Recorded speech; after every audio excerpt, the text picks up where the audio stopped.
नमस्कार सभी को।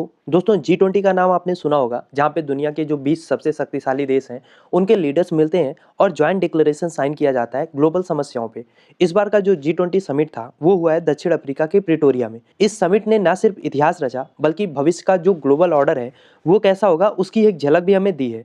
दरअसल हुआ ये है कि G20 के समिट में जो इस समय दुनिया का सबसे शक्तिशाली देश है अमेरिका, उसकी कुर्सी खाली थी क्योंकि डोनाल्ड ट्रंप ने इस समिट का बहिष्कार किया। लेकिन उससे भी ज़्यादा हिस्टोरिकल बात यह है कि यूएस के गैर मौजूदगी में भी G20 देशों ने एक लैंडमार्क डिक्लेरेशन सर्वसम्मति से अपनाया। ये डिक्लेरेशन खास तौर पे क्लाइमेट चेंज और आर्थिक सहयोग पर केंद्रित था। और जब से G20 बना है उसके इतिहास में आज तक ये परंपरा रही है कि जो भी डिक्लेरेशन साइन किया गया है उसमें 100% सहमति यानी कि 200 देशों की सहमति या साइन रहे हैं। अगर हेड ऑफ द स्टेट नहीं आ पाते तो कोई छोटा मिनिस्टर या अधिकारी जरूर होते थे वहां पे उस डिक्लेरेशन को साइन करने के लिए। लेकिन यूएस ने इसको टोटली बायकॉट किया। तो साउथ अफ्रीका ने भी स्टैंड लेके बिना यूएस के डिक्लेरेशन को ना सिर्फ टेबल किया बल्कि उसको साइन भी कराया। अब सवाल ये है कि यूएस ने इसको बायकॉट क्यों किया। तो देखिए, यूएस ने नहीं, ट्रंप की जो डोमेस्टिक पॉलिटिक्स है, इनके जो कोर वोटर है उसको अपीज करने के लिए ट्रंप ने साउथ अफ्रीका के ऊपर ये आरोप लगाए कि वहां पे जो व्हाइट माइनॉरिटीज हैं, खासतौर पे जो व्हाइट फार्मर्स हैं, उनके खिलाफ हिंसा और अत्याचार के मामले बढ़ रहे हैं और रामाफोसा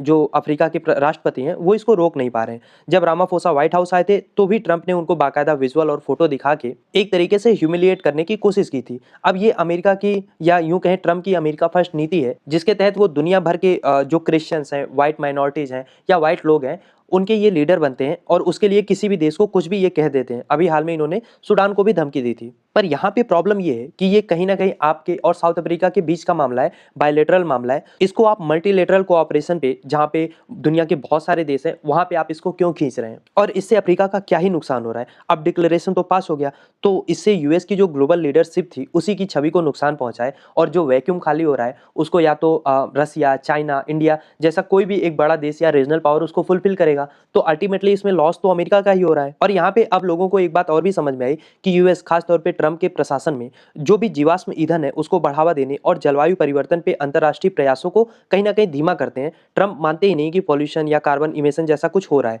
तो यूएस के बायकॉट के बाद G20 का डिक्लेरेशन, चाहे वो क्लीन एनर्जी हो, कार्बन उत्सर्जन में कमी हो या फिर ग्रीन टेक्नोलॉजी में निवेश हो, उसमें पहले से कहीं ज्यादा मजबूत और एक्शन ओरिएंटेड बन गया। इसका मतलब ये है कि अमेरिका के उसमें ना होने से जो डिक्लेरेशन निकला है G20 देशों का वो और ज्यादा मजबूत निकला है। और एक मजेदार बात और है कि अगले साल इस G20 समिट को अमेरिका होस्ट करेगा। अब देखना यह है कि उस समय साउथ अफ्रीका उसको अटेंड करता है या वो भी बायकॉट करता है। खैर, आप क्या सोचते हैं इस विषय पे लिखिए अपनी राय कमेंट बॉक्स में और इस टॉपिक का कंप्लीट वीडियो आप डायरेक्टली चैनल पे भी जाके देख सकते हैं।